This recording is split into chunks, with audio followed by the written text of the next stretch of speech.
This is an NBC News special report. Here's Tom Yamas.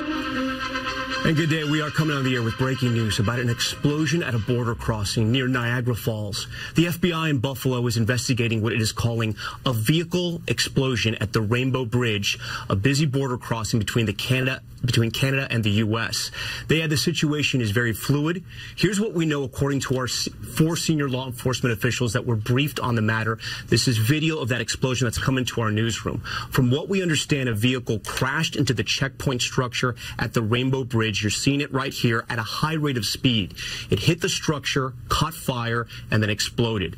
An initial search did not find any indications of an explosive device in the car. I do want to stress this situation is very fluid, and this is just preliminary information that we're getting right now. There are 2 casualties from what we understand.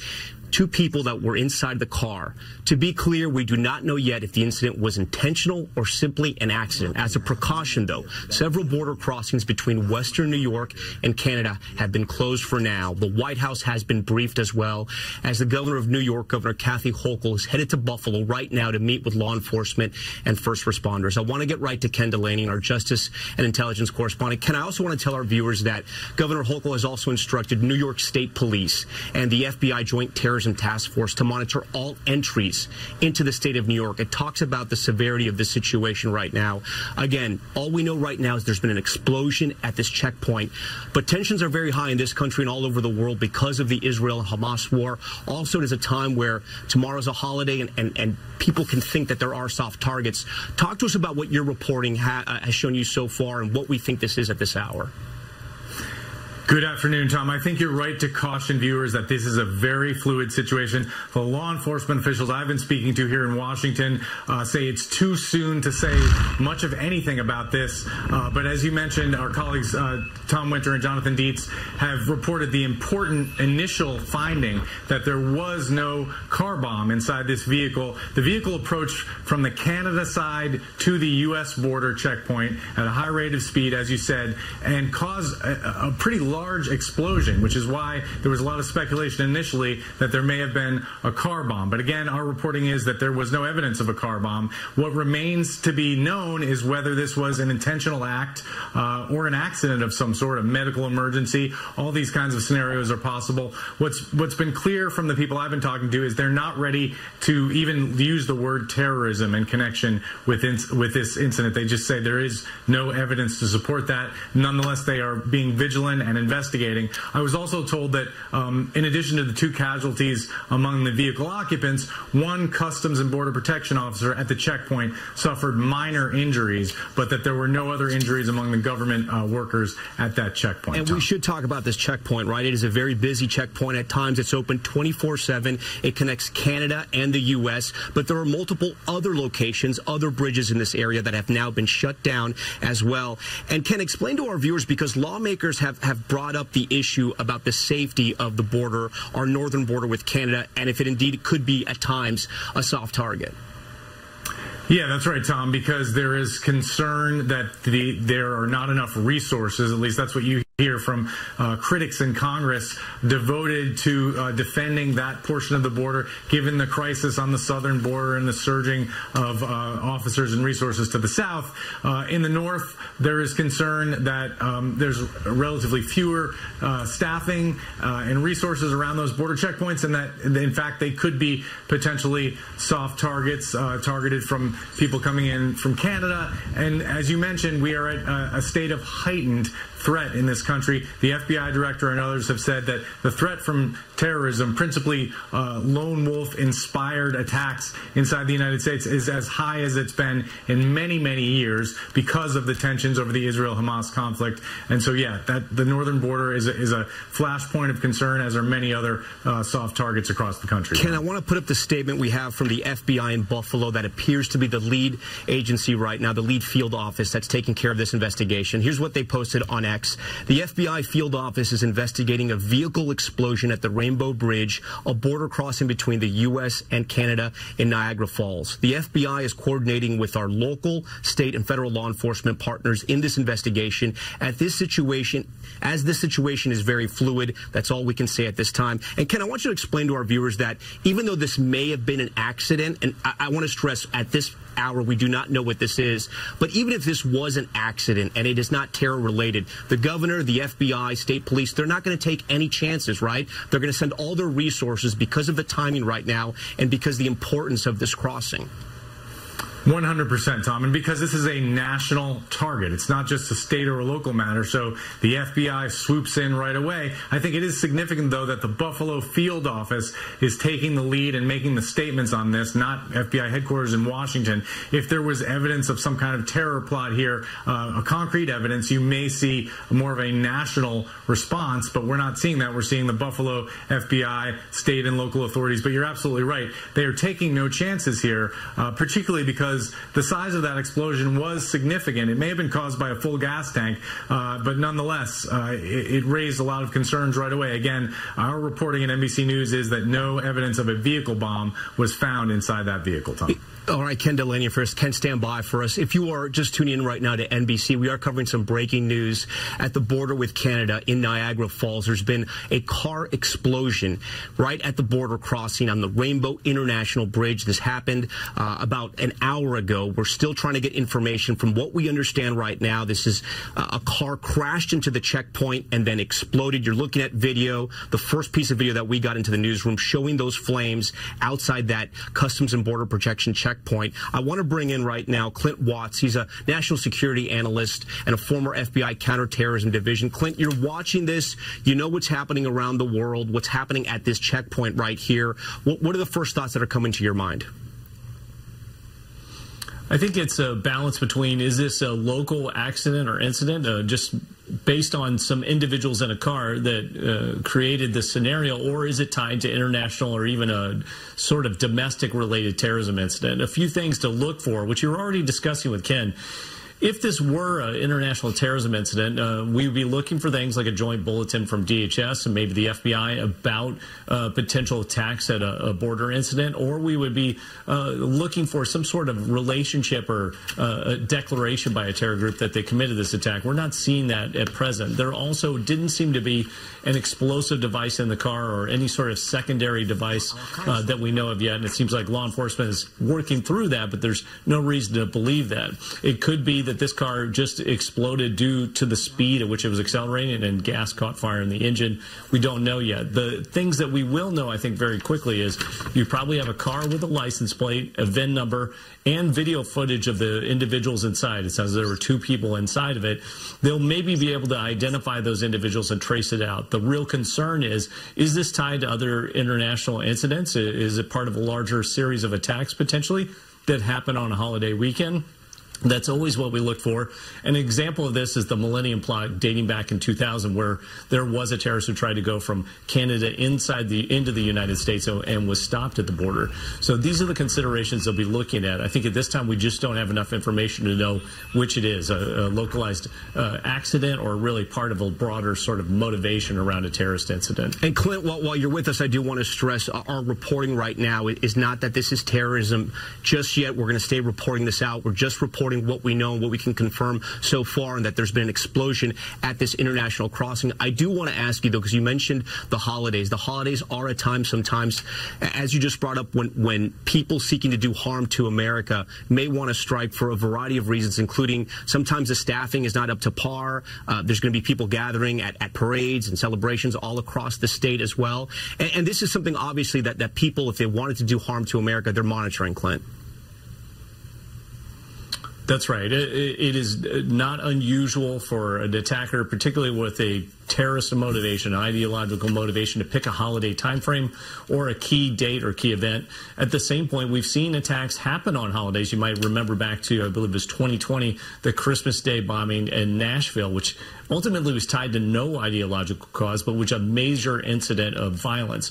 At the same point, we do have the Israel-Hamas war going on. Hamas has called for global jihad, essentially international terrorist attacks in its support. We've not seen much response to that. There hasn't been any uptick in chatter that's visible from a grand scale, but it doesn't mean that one individual, what we would say mediated terrorist, wouldn't take up the cause and maybe try and execute an attack, and this could be that form. I think it's still way too early for us to know. As evidence comes in, we can start to move in which of these scenarios actually is playing out at the moment. And again, we're just going to report what we've confirmed so far. And with that, I want to get over to Kelly O'Donnell. She's traveling with President Biden. She joins us live right now. Kelly, I know there's not a whole lot of information out there, but I know you have some reporting you can share with our viewers.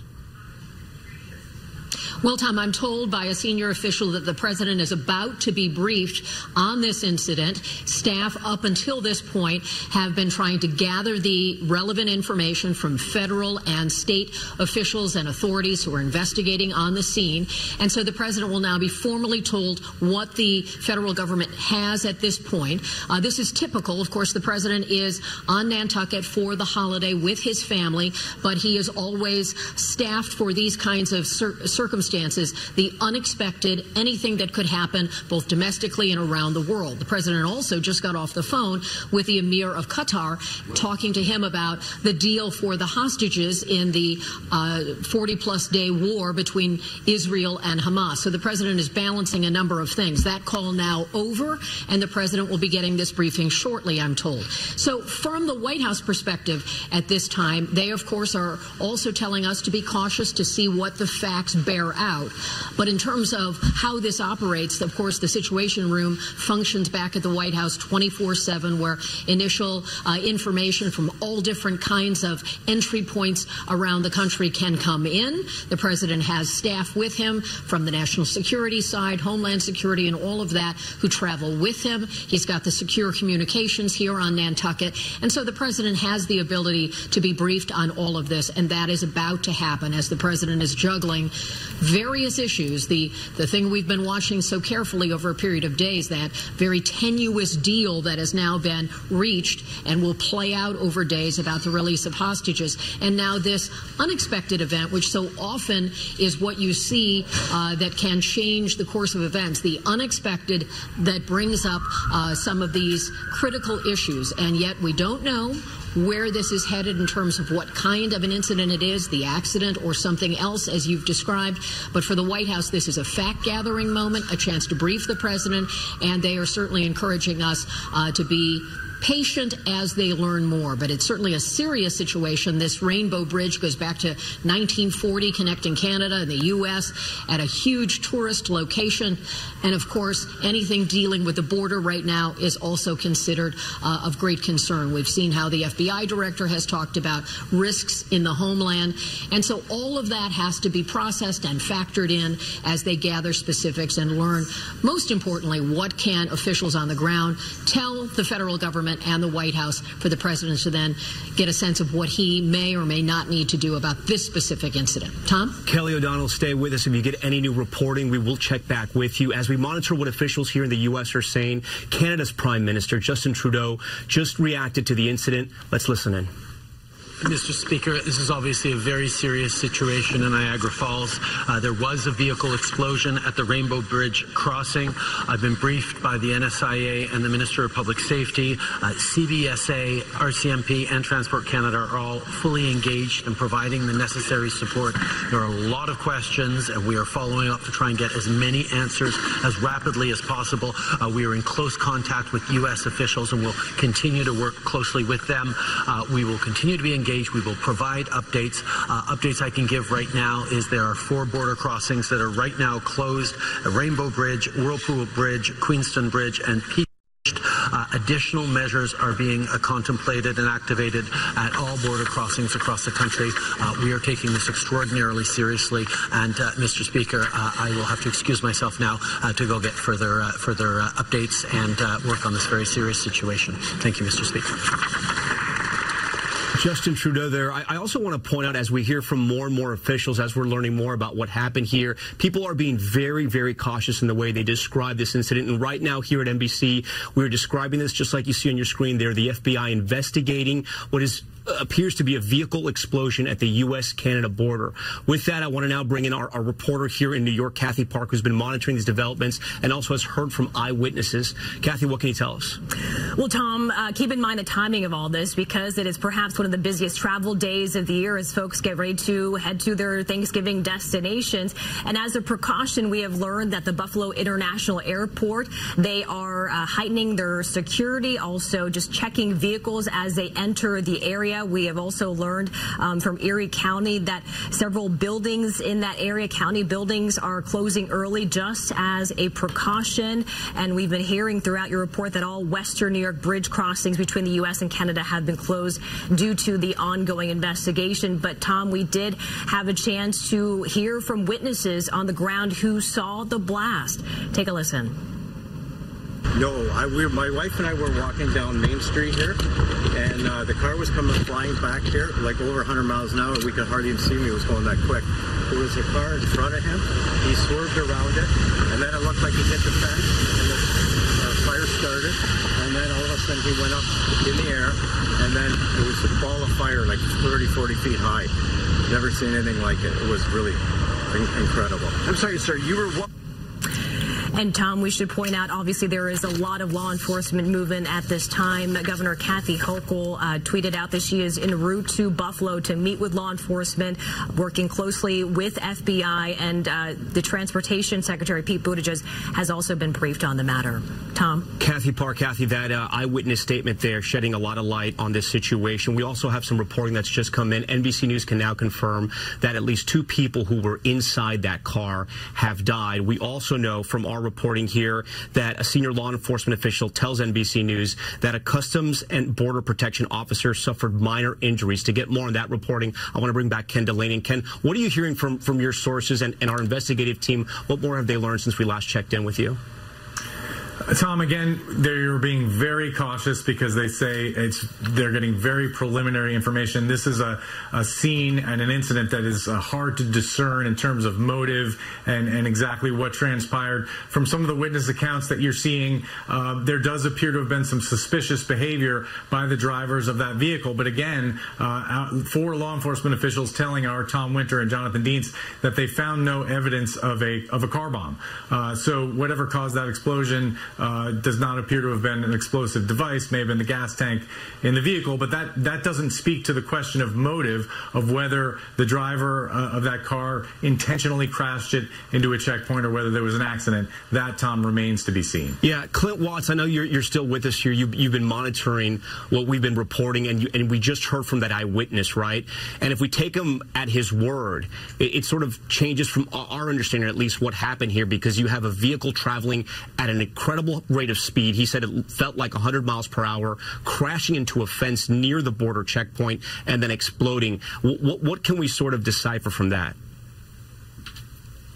I think the key part is if that assessment is correct from that eyewitness, it is a deliberate act. So this wasn't something that was accidental. I think that was one of the questions we had is this somebody who made an error trying to get to the gate or get up to the border? That definitely doesn't seem to be the case based on the speed of the vehicle he was talking about and what happened there at the fence. But it still doesn't really clarify the motive. We know there was this incident, that we know there was a massive explosion.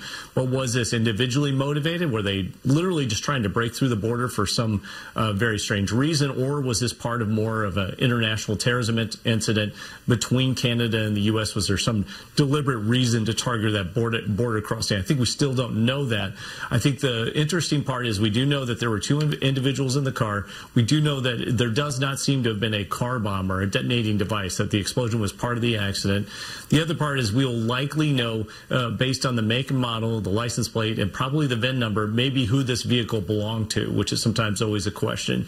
So I imagine in the coming hours, we're going to find a lot more details that will help us sort through which of these scenarios it might be in terms of this. Was it an attack, a deliberate attack, or was it an incident that was more tied directly to these 2 individuals? Clint, before I let you go, have we seen in times past where people looking to do harm would use the car in sort of a kamikaze-like attack like that? Because usually when you think of explosions in cars, it's a little different. Yeah, so there's two parts to this. There's the vehicle-borne IED scenario. I think that's what everybody was wanting to know about when it first happened. Was this an explosive-laden car deliberately pushed at a piece of infrastructure to try and cause a massive explosion? Does not seem like that's the case. At the same point, we have seen many, and I mean many terrorist attacks over the years, some in New York City, one in North Carolina, many overseas. You might remember back to Barcelona, where a car was used as the weapon in a terrorist attack. So that'll be one of the questions that we're looking at the rest of the afternoon. Clint Watt, we appreciate all your analysis. That's going to conclude this NBC News special report for now. We're going to be back on as news warrants, as we get information. More ahead on our streaming network, NBC News Now, online at NBCnews.com. Thank you.